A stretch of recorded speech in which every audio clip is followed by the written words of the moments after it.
Okay, so let's talk about some governance. And I'm Radha Dasari. I'm the technical education lead at Web3 Foundation.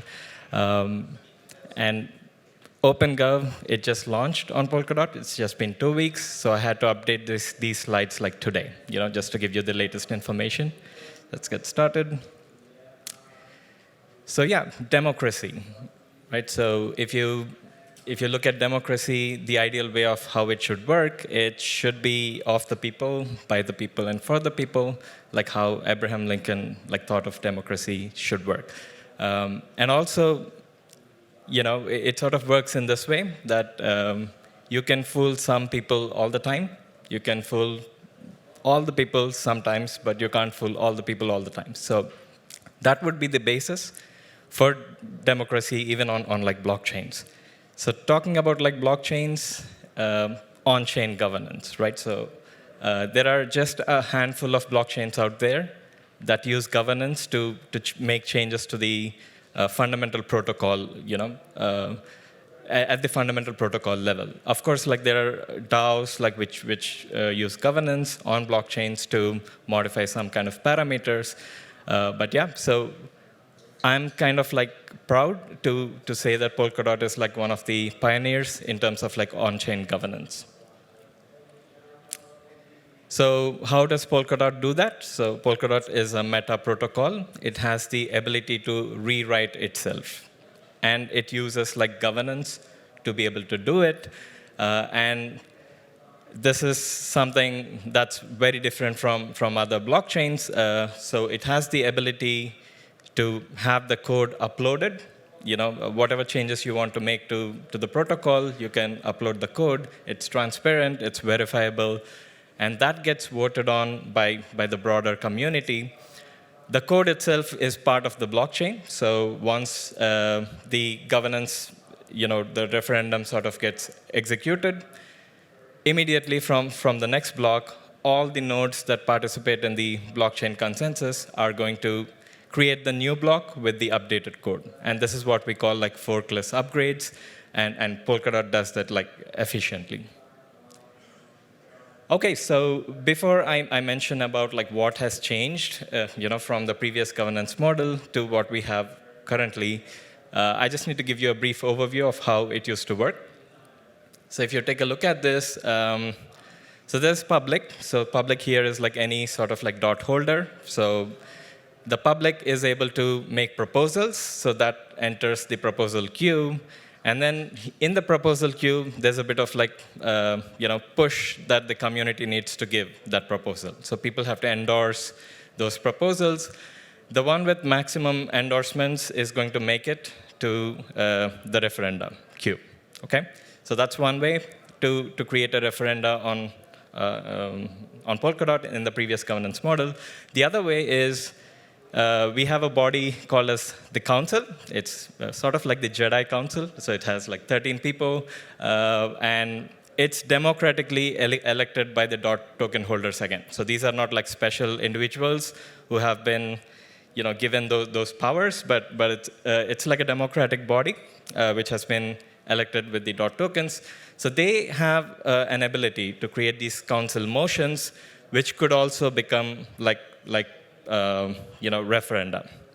And then we have a three-body entity called as technical committee. It was just like Web3 Foundation and Parity with two. So this body has a limited power. So what they could do is fast-track proposals. And this was needed because the protocol was maturing, it was under development. So we needed somebody with a lot of technical knowledge of the protocol to fast-track proposals for the betterment of the network. And we have these on-off switches right there. It looks like the referenda were alternating between the public queue and the council queue. So this is an overview of how it used to work. And yeah, so it functioned it should be for the past, over 2 years. We've had so much of governance activity. This sort of compares with governance activity elsewhere. This is a lot of activity. So we had 125 referenda, 421 council motions, a lot of forkless upgrades, and then again, like a lot of treasury proposals, like Polkadot also has on-chain treasury that could be accessed through this governance model. Okay, so now I showed you the model. I just want to show you how it actually worked, like in terms of like numbers. As you can see, there have been how many public referenda? The number is like quite small. It's 23. So in the last 3 years, only 23 proposals from the public actually sort of made it to the referenda queue and then was voted on. A lot of public proposals were related to Treasury. There's a lot of like requests for the Treasury funding, out of which like the council, so there were some that were discarded, and then the council sort of sent some proposals to the referenda queue, and then they made it. And yeah, so as you can see, 94 proposals have been fast-tracked. So again, like this is understandable. The protocol was just like maturing, and then we needed the technical committee to push forward those referenda. Now, I need to talk about this. So because I'm a technical education lead, I need to have an equation on the slide somewhere. So I have it here. So just to simplify like what I'm showing there, if the turnout, because we're talking about like voter turnout when voting on the referenda, so think of turnout to be equal to the electorate, like all the possible votes. So then against and approve, it's almost like equal. So the threshold would be 50%. So when all the people show up to vote, for a referenda to get passed, it should be more than 50%. But unfortunately, the voter turnout is something that all of the blockchain systems, not only blockchain systems, like governments in general need to deal with. So it's not always the same. So the public referenda used to have sort of a disadvantage in terms of inertia. So if the turnout is very small, the threshold for the referenda to pass used to be really high. 90% of the people should say yes for the referenda to be passed or so on, if the voter turnout was very small. On the other hand, like the council had less inertia. So they had the other way. So to reject something the council has tried to pass, you need like a supermajority. And yeah, so that brings us to some forms of like shortcomings, right? So we're talking about decentralized governance. We're talking about like being transparent, being fair. The previous model of Polkadot had some shortcomings. So typically one referendum up for vote at a time. And again, the fast-track proposals by technical committee, you can vote on them like parallelly. But this was the schedule. And then 1 month for voting and 1 month for enactment. And heavy reliance on councils. You saw how many motions were made by the council that became sort of referendum and so on and so forth. And decision sniping. So imagine you voted for 28 days, and then during the last few blocks, someone just decided to switch their vote, and all of that work is gone. You have to submit that proposal again. And so you can imagine that this is clearly a problem. And yeah, so Polkadot being a meta protocol, it was able to like update its own governance model. So we have Polkadot OpenGov, which is like next generation of decentralized governance. This is the best out there, I can say that. There's nobody even like touching a bit of like what we are doing here with Polkadot OpenGov. Yeah, so what we have is like ability to vote on multiple referenda at a time. You can submit multiple referenda at a time. They just stay in a queue. Multiple classes of referendum. So you don't need the same priority for all kinds of referenda, right? Like, so there could be a proposal to change the number of active validators. Yes, so that has some priority, that has some importance. And you have like a proposal that sort of asks for a 10-dot tip. So both of them, they need like different kinds of evaluation, different kinds of priority. So that's there, and then we have dissolution of the council and the technical committee. So I mentioned to you, Polkadot sort of relied on this council heavily because it was just growing. It's almost like parental guidance for kids, right? So you want the kids to listen to their parents, not to everybody out there. So the council sort of did that job, and now it's sort of giving it away. Like, Polkadot has matured, so we're talking about Polkadot 1.0. So now it is out in the open, living its own life. So then we have provisions for adaptive balancing between safety and agility. So this is the key term here. So we don't want Polkadot to be very responsible in the decisions it sort of implements. So we want safety as well as speed. Like, we don't want to slow things down. We're talking about rapid innovation. The previous speaker mentioned like how much progress we are making in terms of like pushing innovation in the whole blockchain space. So we want to strike that right balance between safety and agility. Yep, so basically with those changes, things have become very simple. So you propose a referendum, you vote on all the referenda out there. Okay, so there's no any extra things or hoops you have to go through. So like I mentioned, this is some technical terminology you should be aware of when you're submitting a referenda. You have to pick the right origin to submit like a proposal. Okay, so how it works is, so root origin, like the name suggests, it's the root, it's kind of the pseudo, or it can execute like almost any transaction on the network as it is permitted. So that's a very powerful track. And then we have tips, and then we have like a whitelist, which is like a special track. I'm going to talk about that later. And then we have treasury-based like tracks for mid-spend, small tipper, big tipper, etc. So as the name suggests, like root track is like very important. So it's important that all the community has enough attention span to check like what's going on there. So it's only possible to have like one referenda at a time, that is being voted on. And the community collectively decides whether to pass it or not. Whereas the other tracks like tips, you don't need to restrict it to like one referenda, so you can have multiple referenda at a time. So I can group the total origins and tracks into like these 4 quadrants. So root and whitelist, both of the origins, they are used to execute the referenda, whatever code is set in there. So they have the highest privilege, on the network protocol. They are able to, enact any sort of permissible changes on the network. And then we have dedicated tracks. And this is also like very straightforward. So staking, anything related to staking, if you want to make changes to those, you don't have to go through. I mean, of course, you could go through the root track, but it's an overkill. So you could go through this one, and then send it across for like voting. Okay, so we have those, and then a lot of tracks for treasury. Touching the treasury through like several tracks. And then finally, we have some protection measures. So we also mentioned about safety.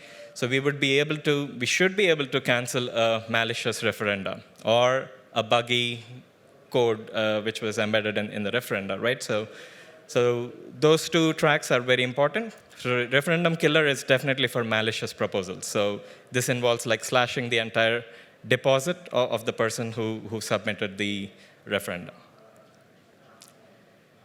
Okay, so the fun part begins when the referenda goes for, you submit it, and then depending on the track, so initially there's like a warm-up phase, like, at the time the referenda is just showing up on the interface, and then it moves, after you place the decision deposit, it sort of moves to the voting phase. So in the voting phase, depending upon the track, so there are curves, which I'll talk about like later, but yeah, so this deciding phase is also like variable. It depends on the track. And then I talked about decision sniping before. So here, it's not possible for decision sniping because the referendum has to run a marathon. It has to continuously stay in the confirming period. It has to meet the thresholds and then run a marathon of the confirming period to be able to get enacted and executed after. And this brings us to voting, like how it works. So think of all of these people as dot holders. So support is how many people turned out to vote. And then approval is how many people said yes. And that yes can also carry a bit of conviction. So Polkadot has this ability to give minorities a bit of voice, right? So you get that through conviction voting. So for a lot of issues of minority, majority may not even care. They don't even bother to vote. But sometimes a minority should not be restricted about the number of dot they have. So they're able to increase their voting power, the approval, by using conviction. And this is very unique to Polkadot protocol, and my favorite feature in there. So if you take a look at how we enable safety as well as agility, this is the root track approval and support curves. So as the time passes, every hour, the total approval that is required, it goes down. The logic behind this is that you don't want something to pass right away, right? It shouldn't enter the confirming period right after it is submitted. So this gives people enough time to evaluate what's going on, what are they proposing, what are the ramifications. A healthy discussion happens, and then you decide what to do. And this is the turnout. If the referendum has to be confirming right at the beginning, 50% of the dot base has to show up. Okay, so maybe it'll show up because we're working in an adversarial environment. Public blockchains have to go through that. But yeah, so it eases down that way. And the way it reaches the confirmation period is when the support crosses the threshold, as well as the approval crosses the threshold. Only then it enters the confirmation period. It runs the marathon right there, and then after it finishes the marathon, it gets enacted. Okay, so then comes the question. How many of you hold dot, and then how many of you actually vote with the dot, right? So it's kind of a tedious process. So I come from India, which is a largest democracy. People vote every 5 years, right? So and then I currently live in Switzerland. There, people kind of vote often. There's direct referenda or whatever. But yeah, so it's a tedious process. So that's why you have agile delegation. You're able to delegate your voting power to experts, who are experts in specific tracks. You need not give your whole voting power for all the tracks to a single person. You could actually pick and choose, let's say, a DAO, which is very critical about treasury spending. If that's something that you are very connected to, you could actually give the voting power to them for all the treasury tracks. And then if you find a technical person who knows Polkadot protocol very well, so you could give root and whitelist privileges to that particular person. So we have a delegation dashboard that is live already. There are other wallets that are improving this experience. So feel free to explore, find the delegates that resonate with your viewpoints, and then sort of delegate your voting power. So okay, so and then comes the technical fellowship. So earlier the technical committee was a 3-person body, whereas the technical fellowship, it can be, right now it's about 50 people, but it can grow to 1,000, 2,000. There's no limit to how many people can be in here. And they have the ability to execute referenda through whitelist origin. Okay, so this is the snapshot of the technical fellowship right now. There are 47 people.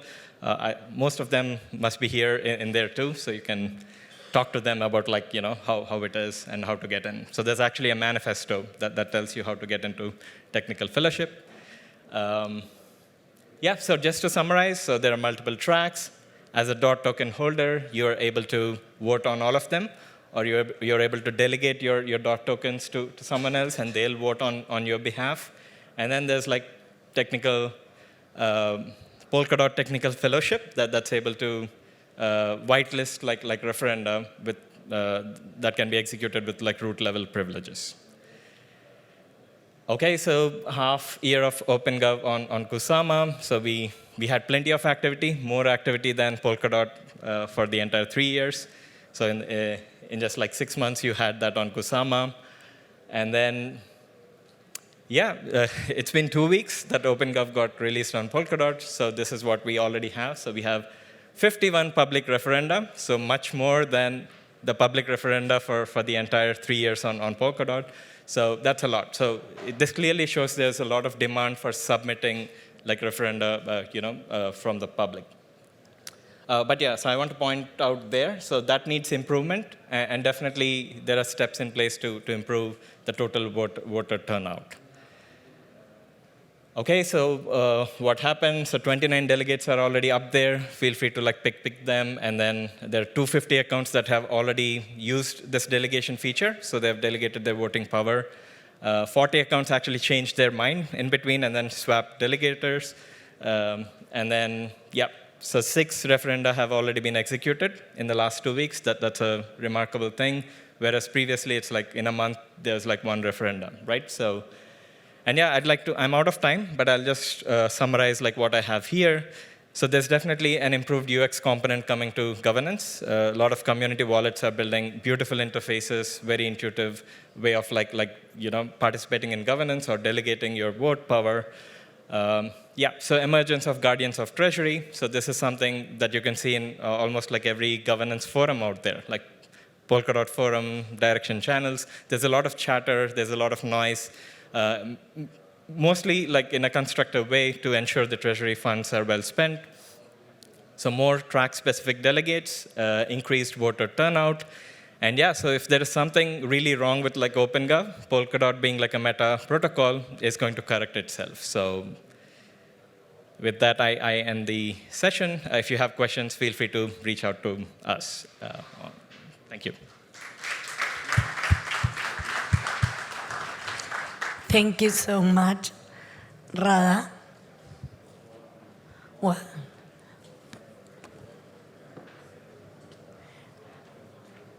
next. Yes. No, we don't have time. Okay. Any question? Yes? No, it's yours. No.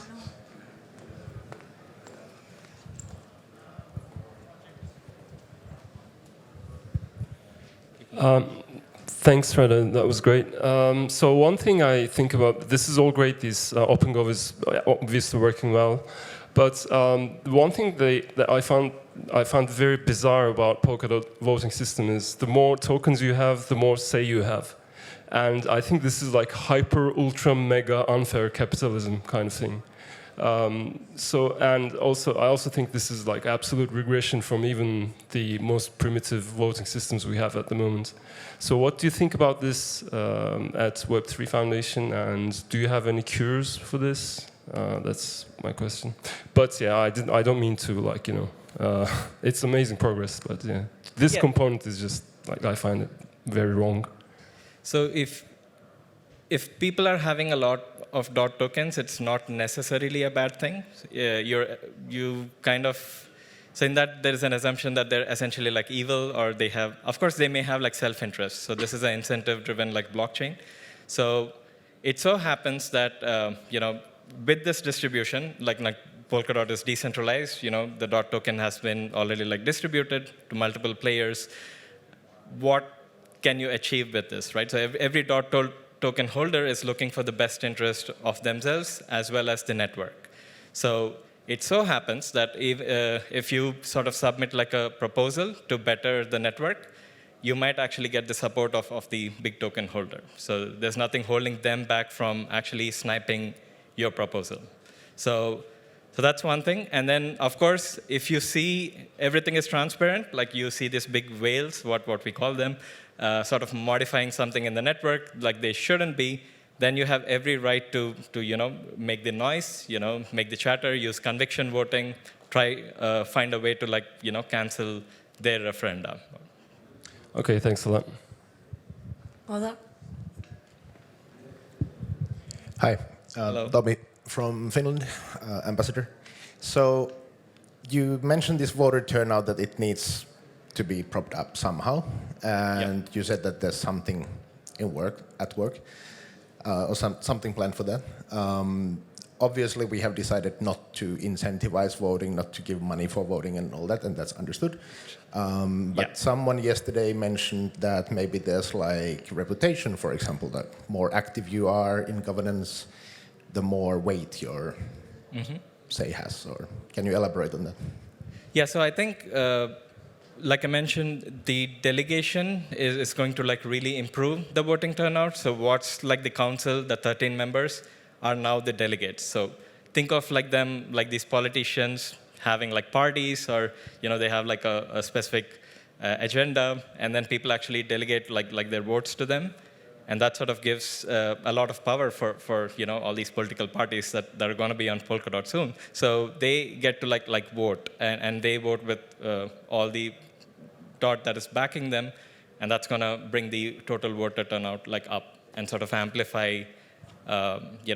So earlier it was only the council members who were like representing the large dot token body. Now we have like much more decentralized, these delegates who are going to vote on their behalf. That's how I see that it's going up. Yeah, No? no. Okay, okay. Any other questions? Well, thank you. Thank you.